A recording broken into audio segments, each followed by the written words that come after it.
ولادیمیر پوتین از سال 1999 بر روسیه حکومت می‌کند. در این زمان او کشور را به یک جامعه اقتدارگرا و نظامی تبدیل کرد. او با موفقیت دو کشور همسایه روسیه را تصرف کرد و روابط خود را با سوریه و ایران تقویت کرد. او قصد عقب راندن نظم جهانی غرب را دارد و به نظر می‌رسد موفق شده. برای درک اینکه چگونه یک مرد می‌تواند چنین نفوذ قدرتمندی بر کشورش داشته باشد، باید به هرج و مرج و فسادی که روسیه را پس از سقوط اتحاد جماهیر شوروی فرا گرفته بود برگردیم. هنگامی که دیوار برلین سقوط کرد، پوتین 40 ساله به عنوان جاسوس در آلمان شرقی برای آژانس امنیت شوروی KGB کار می‌کرد. اتحاد جماهیر شوروی منحل و 15 کشور جدید از جمله فدراسیون روسیه پدید آمد. از نظر پوتین، روسیه به تازگی 2 میلیون مایل مربع از قلمرو خود را از دست داده بود. او بعداً این را فاجعه بزرگ ژئوپلیتیک قرن خواند و از اینکه 10 میلیون نفر روس در خارج از خاک روسیه قرار گرفته‌اند ابراز تأسف کرد. اقتصاد روسیه در حال سقوط آزاد بود. دولت جدید مجبور شد نزدیک به 45,000 شرکت دولتی مانند شرکت‌های انرژی، معدن و ارتباطات را که توسط رژیم کمونیستی اداره می‌شد بفروشد و تمام این شرکت‌ها به دست چند مرد بسیار ثروتمند که امروزه به عنوان اولیگارش‌های روس شناخته می‌شوند افتاد. اولین رئیس جمهور روسیه بوریس یلتسین به دلیل همکاری با غرب به شدت نامحبوب بود. بدتر از آن او یک الکلی بود و بسیاری از روس‌ها او را مایه شرمساری می‌پنداشتند. او برای اینکه در قدرت بماند به حمایت اولیگارش‌ها تکیه کرد و حجم عظیمی از قدرت سیاسی را به آنها بخشید. این نمودار نشان می‌دهد که چگونه نابرابری پس از سقوط اتحاد جماهیر شوروی بدتر شد.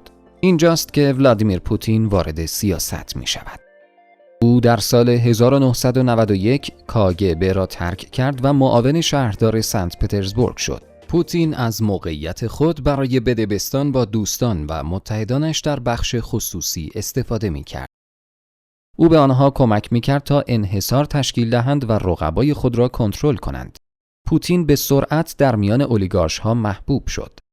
دیری نگذشت که او یک شبکه حامی متشکل از اولیگارش‌ها، رؤسای تبهکار و مقامات امنیتی که مانند او عمدتاً از افسران سابق KGB بودند تشکیل داد. با کمک آنها او به سرعت به رده بالای دولت جدید روسیه صعود کرد. در سال 1999 رئیس جمهور بوریس یلتسین پوتین را که نسبتاً ناشناخته بود به عنوان نخست وزیر منصوب کرد. پوتین که یک ملیگرای خشن بود می‌ترسید که یلتسین به آمریکا اجازه دهد بر روسیه مسلط شود و ناتو، ائتلافی که دهه‌ها برای مهار نفوذ شوروی کار می‌کرد، به کشورهای جدیداً آزاد شده گسترش یابد و روسیه را محاصره کند. پس از آن هدف پوتین ساختن روسیه قوی بود، کشوری که هم در داخل باثبات باشد و هم قادر به اعمال نفوذ بیشتر بر همسایگان خود باشد. به سرعت شانس به او رو کرد. در طول هرج و مرج پس از شوروی، خشونت در چچن تشدید شد. منطقه‌ای که در اواسط دهه 90 به طور غیر رسمی از روسیه جدا شده بود. جنگ سالاران چچنی و تروریست‌ها به مناطق داخلی روسیه و مرزها حمله می‌کردند. در اوت 1999 طی یک سری بمبگذاری‌های مرگبار بیش از 300 نفر در چندین شهر روسیه از جمله مسکو کشته شدند. پوتین نخست وزیر جدید بلافاصله جدایی طلبان چچنی را عامل این حمله معرفی کرد. او مرتباً در تلویزیون روسیه ظاهر می‌شد و ادعا می‌کرد که روسیه انتقام خواهد گرفت. پس از بمبگذاری‌ها به سرعت محبوبیت پوتین از 2 به 45% افزایش یافت.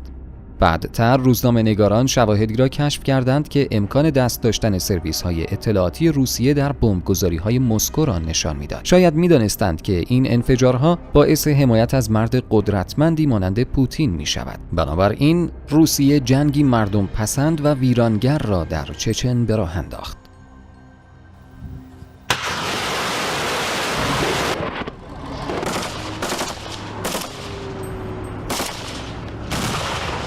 گروزنی، پایتخت چچن، در اثر بمباران روسیه با خاک یکسان شد و حدود 80,000 نفر کشته شدند.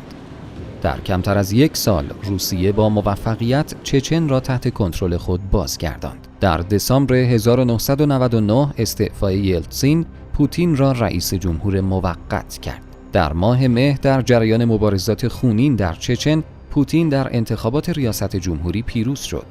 او شروع به شکل دادن به دولت روسیه بر اساس دیدگاه‌های خود کرد. رانت و فساد ابزارهای کلیدی او باقی مانده است، اما او به سرعت اولیگارش‌ها را سرکوب کرد. کسانی که از پوتین حمایت کنند پاداش می‌گیرند و آنهایی که حمایت نمی‌کنند حذف می‌شوند. دادگاه میخائیل خودورکوفسکی و شریکش پلاتون لبدوف را به اتهام دزدی و فروش نفت و میلیاردها دلار پولشویی مجرم شناخته است. با رام شدن اولیگارشی، پوتین اکنون می‌توانست دیدگاه خود را به خارج از مرزهای روسیه منتقل کند. در آن زمان روابط با ایالات متحده نسبتاً خوب بود. پوتین حتی تعطیلات خود را در خانه تابستانی جورج بوش گذراند، اما اوضاع در شرف تغییر بود. در آگوست 2008 روسیه به گرجستان، یکی از جمهوری‌های شوروی سابق، حمله کرد. روسیه به سرعت 2 بخش کوچک از گرجستان را به خاک خود ضمیمه کرد و محکومیت‌های جهانی را برانگیخت. جالب اینجاست که پوتین در زمان تهاجم رئیس جمهور نبود.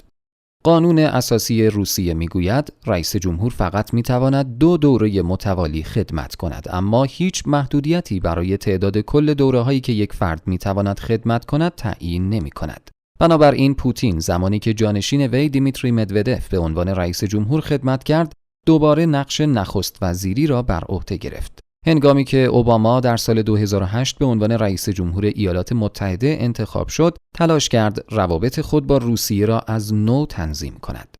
مقداری نیز پیشرفت کردند. مهمتر از همه محدود کردن زرادخانه‌های هسته‌ای هر دو کشور بود. اما پوتین نسبت به نیات ایالات متحده بدگمان و با این روابط جدید مخالف بود. مداخلات آمریکا در خاورمیانه به ویژه در لیبی در سال 2011 او را آزار می‌داد. او علنا از مدودف به دلیل وتو نکردن این اقدام در شورای امنیت سازمان ملل انتقاد کرد. پوتین نامزدی خود را برای ریاست جمهوری اعلام می‌کند و در انتخابات 2012 با اختلاف پیروز می شود. پوتین بار دیگر در میان هرج و مرج 3مین دوره ریاست جمهوری خود را آغاز کرد.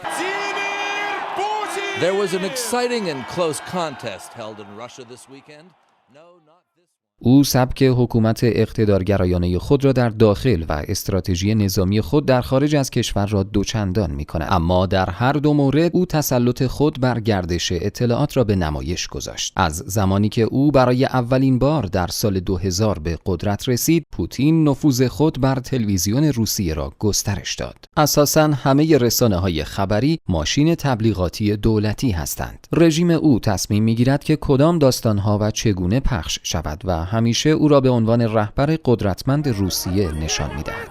در سال 2012 او حقوق بشر و آزادی‌های مدنی را سرکوب کرد و روشن ساخت که در روسیه او جایی برای مخالفت وجود ندارد. پوتین همچنین استراتژی تهاجمی خارجی خود را تقویت کرد. او از روش‌های نظامی معمول مانند ارسال سلاح و هواپیماهای جنگنده برای کمک به بشار اسد در جنگ داخلی خونین در سوریه استفاده کرد. رژیم پوتین همچنین مؤثرترین ارتش سایبری جهان را توسعه و پرورش داده است و از آن برای ایجاد ویرانی در غرب استفاده کرده است. این هکرها اطلاعات طبقه بندی شده ی ایالات متحده را به سرقت بردند و البته آنها سعی کردند در کمپین ریاست جمهوری هیلاری کلینتون در سال 2016 خرابکاری کنند. هکرهای روسی کمپین‌های تبلیغاتی را در حمایت از نامزدهای جناح راست در اروپا راه اندازی کردند. پوتین امیدوار است با این کار از شکاف سیاسی در دموکراسی‌های غربی بهره برداری و آن را عمیق‌تر کند. در سال 2014 چشمانداز پوتین با هدف قرار دادن اوکراین، یکی دیگر از کشورهای شوروی سابق، به اوج خود رسید. رئیس جمهور اوکراین در حال نزدیک شدن به غرب بود و پوتین از پیوستن او به ناتو می‌ترسید. بنابراین هکرهای روسی یک کمپین تبلیغاتی علیه او به راه انداختند و اعتراضات را در بخش طرفدار روسیه برانگیختند.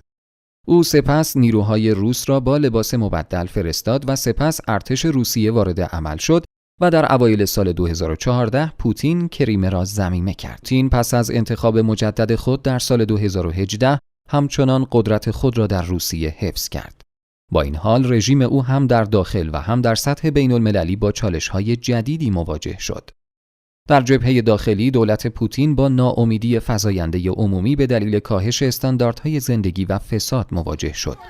تظاهرات در سراسر روسیه آغاز شد و تظاهر کنندگان خواستار تغییر سیاسی و پاسخگویی بیشتر رهبران خود شدند. در پاسخ، دولت پوتین مخالفان را سرکوب کرد. چهره‌های مخالف را دستگیر نموده و کنترل رسانه‌ها را تشدید کرد.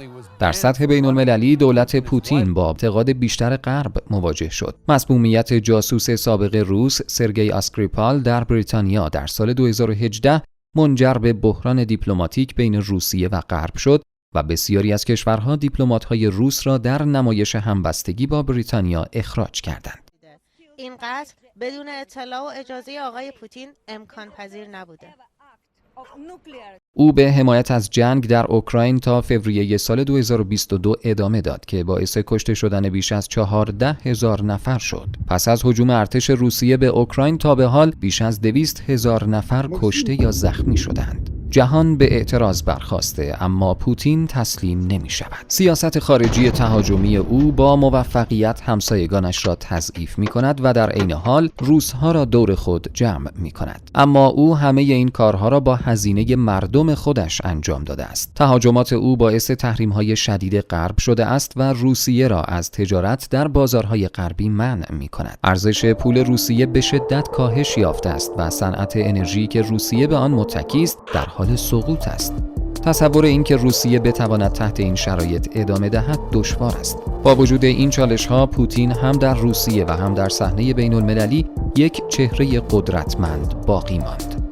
سبک رهبری و سیاست‌های او همچنان به شکل‌گیری سیاست و روابط خارجی روسیه ادامه می‌دهد و دولت او همچنان یک بازیگر کلیدی در امور جهانی باقی می‌ماند.